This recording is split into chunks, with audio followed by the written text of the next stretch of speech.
For a fun test, because I do think the ORWO stock is something that's a little bit different than what we're being told, we did an E6 process of a roll of film. So this is a reversal process where the film is shot regularly like negative, but we send it off to the lab and process it as reversal. One thing you'll notice is that it actually has a little bit less contrast than the negative, which I was really surprised about, because usually when you process things reversal, it has more contrast.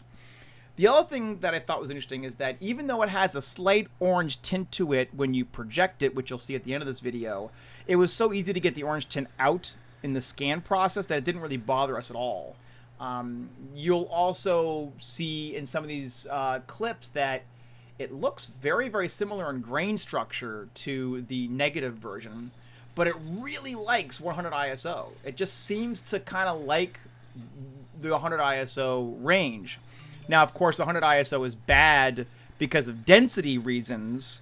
You know, that makes perfect sense to me, of course. But what you're going to see here is that with the reversal, the density is actually relatively good at 100 ISO. It actually kind of looks like it should compared to 200 and 400 ISO. We've been trying to do more tests like this because we think the stock is actually a variant of agfachrome, and it just has maybe an orange layer on it to kind of make it work as a negative, but it seems very similar to some sort of an older chrome stock to me, though of course very, very grainy, because that is just the way the stock is.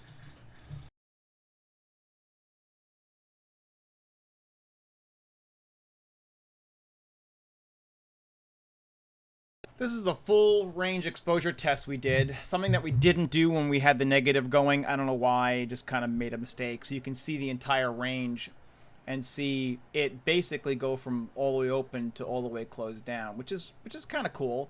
It gives you a little bit of input about where some of the contrast and dynamics are, and the film actually has pretty good dynamic range. I'm actually kind of surprised.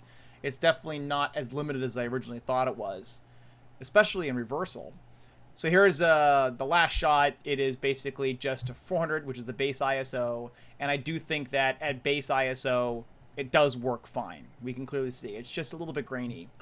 And this is what it looks like projected. Now, obviously, it's really low quality. I apologize about that. It flickers and stuff, but you can see the orange sheen to it when it's projected. So it has a little bit of orange sheen. I bet you money that you could get rid of that orangeness by using a filter.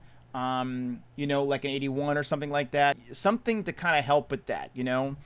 It may actually project really nicely, though, of course, the film stock's not made to be projected.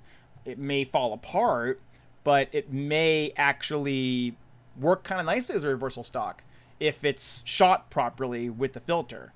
So, I don't know. I mean, it's kind of a really cool test, and I wanted to show you guys kind of what we're up against and the versatility of the stock. If it wasn't so grainy, it actually, picture-wise, would be a pretty versatile stock.